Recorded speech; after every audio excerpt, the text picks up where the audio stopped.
I am your friend, Dr. Charles Apoki. Yesterday night, I was watching videos from Madagascar, the protests by Gen Z in Madagascar. It is alleged that the president, Andre, his name is quite long, has fled the country with the help of the French president. He is allegedly said to be a French citizen. That is, he has dual citizenship. Let me explain to you. When Madagascar got independence, they gave an option to the citizens to accept being French citizens or they will remain citizens of Madagascar. Madagascar has a lot of immigrants from different countries, Pakistanis, Indians, you have Jewish people, all kinds. But the natives are of two main stock, the Negroid stock, and then you have the other people that came from Indonesia through the sea many centuries ago. So the president is a dual citizen. And that is one problem we have in Africa. Leadership in Africa, we have people who see Africa as home. Their fingers are in the pie to eat and to steal, but their hearts are in another place, either the United States of America or England or France or Dutch or Netherlands or Portugal. And so their hope is there, their heart is there. If in some Muslim African countries, their heart or hearts are in Saudi Arabia, not this one, Obi, are in Saudi Arabia, like Idi Amin ran to Saudi Arabia. They keep running there.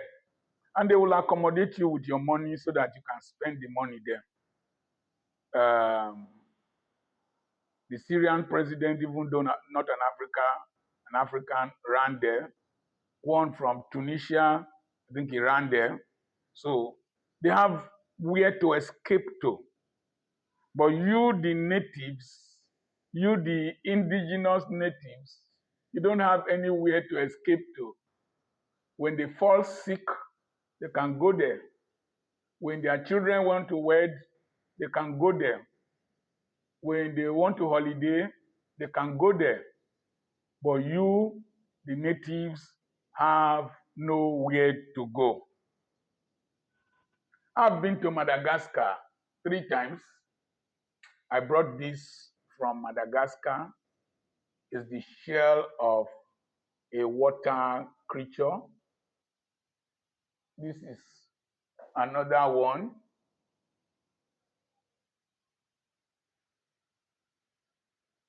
Something was living inside. And then this is another one. Looks like a cowrie. I bought, very beautiful. I bought them in the market in Madagascar. I will show you another thing about Malagasy people. This is a car. All these fine details were carved by an artisan in Madagascar. I bought this many years back. It has fallen apart. I'll look for the component parts and repair it. I went to pick it from one wardrobe now. So people in Madagascar, are very creative, very talented.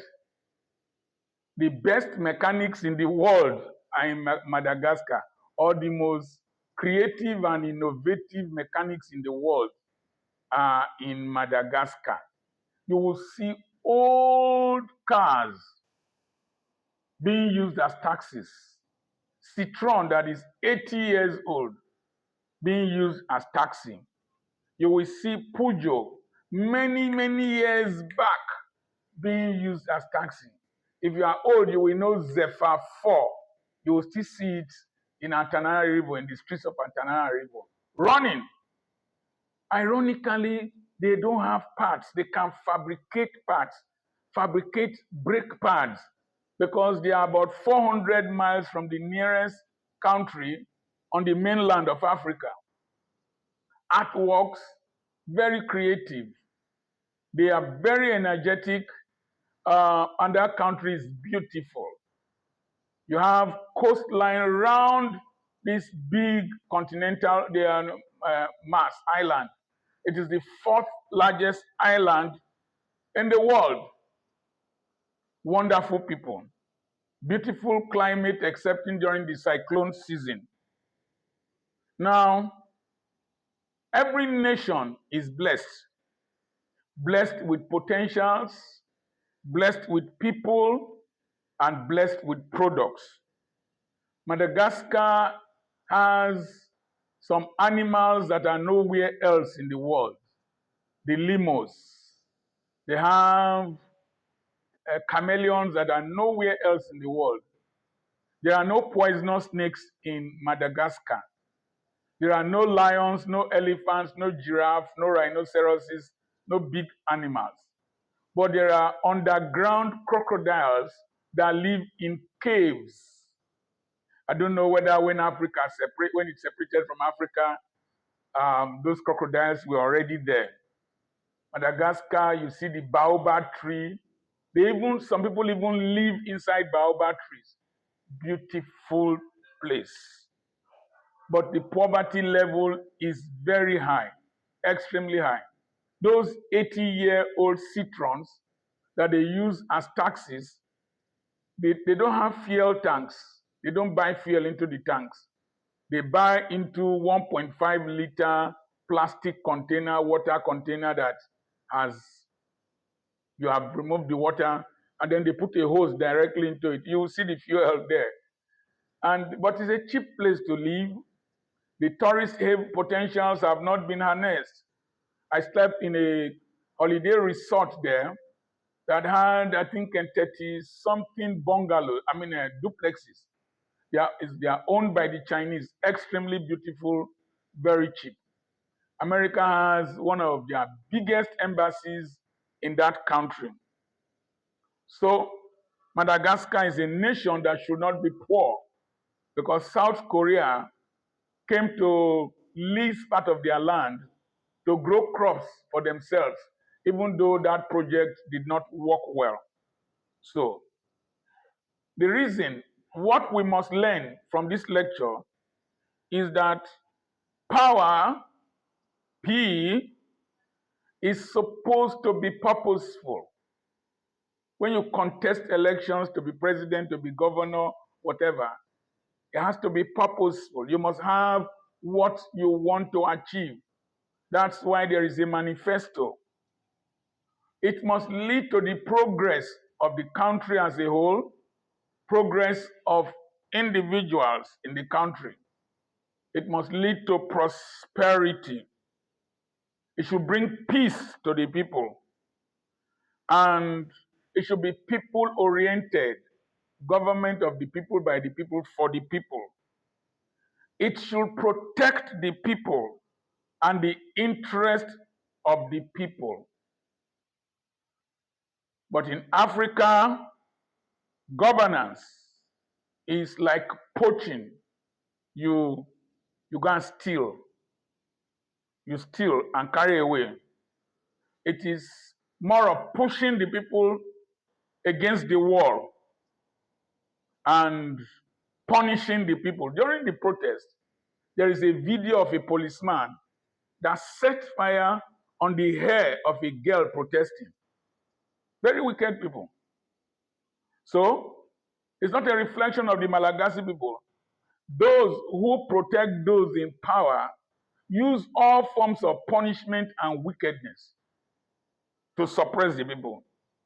When poverty becomes very paramount among the people will push back. A hungry man is an angry man. The people will push back, more especially when they see you, the elite in power, living comfortably, and they are living in poverty. Look at the president of Madagascar, Andre. He used to be a DJ. He was about 37 years old or thereabout when I went there. Was a young man. Now look at him. Doesn't look like a Malagasy man. Looks beautiful, fine, well dressed. But you need to see the filth. Once you come down from that his palace on top, come towards where the French embassy is, go to Rio Indira Gandhi, and you go a little bit downwards, you will see filth and poverty. People, no water. No water. Electricity was quite regular then, but now no water, no electricity. You see dirty environment. And these people are very, very creative, very hardworking. They plant rice all over the place. One funny thing in Madagascar, you can hardly see somebody with complete teeth like my own. They eat a lot of rice and sugar. They can add sugar to anything, and that destroys their dentition. And so, in Madagascar, the mountain tops, that's where the rich live, and the poor live in the valley, in bachas. What do they call them? Tin houses, plastic houses. There was a church I went to, the man sleeps in his church, divided it into two. So, when the nationals see you living in luxury while they are in poverty, you put them under pressure. And when you pressurize them to a point, they will protest. They will protest. And when they protest, the natural tendency in Africa is for the protectors of corruption, theft, oppression will come out with violence. They were shooting tear gas. And I told you a policeman lit fire on the hair of a girl. And 12 people died. But the people did not stop. Let me say this. One lesson is that when the people don't have anything to protect, as they protest, they don't have anything to lose. If you shoot at them, you shoot tear gas, water cannon, you kill them, they will come towards you. And the people are a majority compared to you and your guns and your tear gas canisters. And so the people persevered, and it reached a point when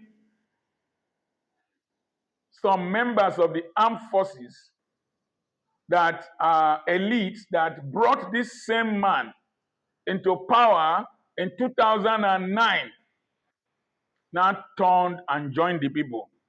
Because when poverty, hardship is prevalent, those who back you, patriotism will take over from them, will take over their minds, and you cannot trust their loyalty any longer. That's what happens in nations.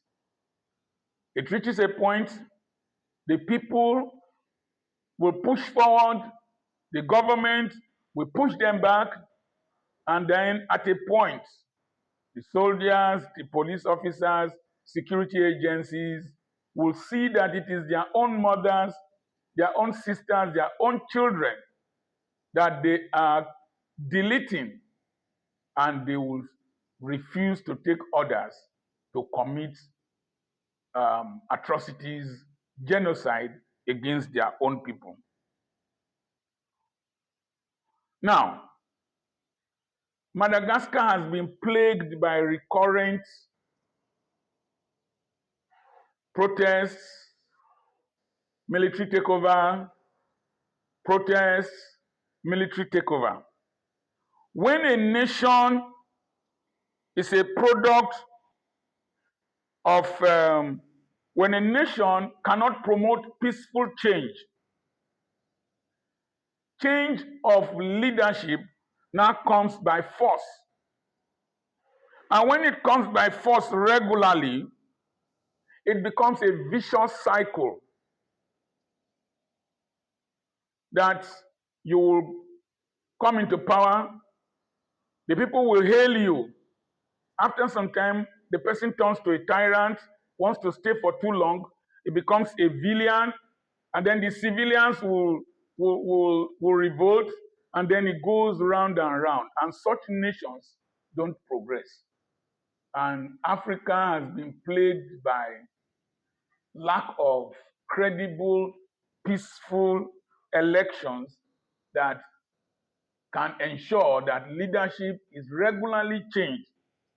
And then one wicked man cannot rule for too long. So when the people are frustrated and leadership is peacefully changed, you will find out that the nation can progress. But when the people protest and you suppress them and they eventually overthrow you, it will become a vicious cycle. So all over Africa and beyond, we are seeing this taking place. They are protesting in Cameroon because one old ancestor refused to leave office. Somebody, Chiroma Zakari also, has said that he won the election, that they want to rig the election. The 91-year-old, 95-year-old man, or the 99-year-old man is there, wants to still rule for another. And Cameroon there's turmoil. Gambia, there's turmoil. Where again? Several African nations, Kenya, several African nations, things are happening. When what you see is not a revolution, I don't call that revolution. It is a violent upheaval that has led to is it democratically elected? No. To the elected president fleeing. Now, when that happens, there's a town in Madagascar. I went there 17 hours by road. When I entered the bus, they gave me a pillow. I never knew that my bomb would peel. Morandova, the Morondava or Morandova. When I got there, for 5 days, I couldn't sit on my bum. I couldn't lie on my back. I was lying on my belly in the hotel because it was a long journey. And some of these roads are very bad, but the one we passed that time was good. It was built by the Chinese. But there are roads in Madagascar. It will take you 3 days to cover a journey of about 400 miles. Now, when you do a forceful changeover, the tragedy is that politicians never learn. I remember this young man who was a DJ in Antananarivo. When he came into power just like this, the same elite group that removed him now sided with the people for him to go out of power. Also sided with the people to put him into power. Now, he has stayed since 2009, that's 16 years, and he has metamorphosed to somebody who does not care. He's building fanciful projects. The problem with leaders who do not have the interest of the people at heart is fanciful projects. Built a cable car. You know, Antananarivo has 3 layers. And then the former leadership of Antananarivo built staircases. So there are staircases from the base of the town. You start climbing staircases, you reach a flat level, you climb until you climb towards the height of the place where the French embassy is, former American embassy was, then the presidential palace is up. And the day I went there, I was so scared because of the height. And then he built a new stadium, built cable cars. You think you are pleasing the people who are hungry, who cannot get home easily, who are sick, no good health care in Madagascar, like many African countries. I did not mention anywhere. Now, Morandova means build and destroy in Malagasy language, because when they build, they are on the eastern part of the island.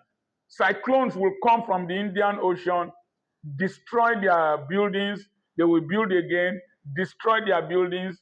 But when I went there, I saw solid buildings built by people from outside Madagascar, built by different kinds of people.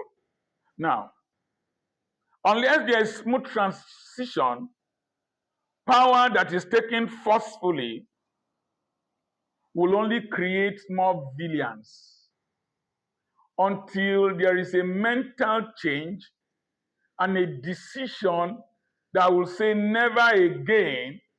The same people another set of people will come into power. They will continue with the same trajectory, and then another revolt, another. That's why if you see Nigeria today, and I want you to listen to me carefully, people are advocating for forceful change of government, revolution, and all that. I'm always very skeptical. People are advocating for breaking Nigeria up. I am always very skeptical. Let's start with breaking up Nigeria. If you break up Nigeria, it is the same people who are in the western part of Nigeria that are oppressing themselves. Somebody beats a dispatch rider to death. People are being suppressed. If you break Nigeria, the eastern part of Nigeria, the same people will be there. The same kinds of people will be there. If they win the south, they will be here. The north, that one will even be worse off. So breaking Nigeria is not the issue. It's a national reorientation in our minds to value integrity, hard work, progress for your nation, value for public wealth, public property, and make sure you value human life. Let's talk about revolution. You want a forceful change of government. If you cause a forceful change of government, it is these same people from the history of revolutions in Africa. If you take the Arab Spring, it is the same political elite that came into power in Egypt. They are still fighting in Libya, Tunisia. The same elite came into power. You go to wherever. So we should insist on credible elections, credible, civil, peaceful change. But the way it seems, we are not ready for that. We are not ready for that because the average Nigerian is thinking about the next election, not about the future of this country. People are cross-carpeting, jumping from party to party. We now have ministers who quarrel like market women, call people names, abuse people, presidential advisors and spokesmen, who have turned to uh, town criers, only quarrel with people, shout with this. It's difficult. We need a mental reorientation in Africa, a re-education, citizenship re-education. If not, forceful change will not bring any dividends. Madagascar might just go through another cycle, another cycle. We will hail the liberators. After some time, they will think we are fools, and then they will continue with the theft, with the oppression, suppression, and wickedness. Those who have ears, let them hear. These are the lessons I garnered from the revolution. Is it revolution? From the violent, forceful change in Madagascar. God bless you. Send a message to +234 80 21 21 92 62. Subscribe to this channel. Subscribe to my other channel, Dr. Charles Apoki Extra. Subscribe to my Facebook page. And we have books for sale. We have properties for sale. God bless you.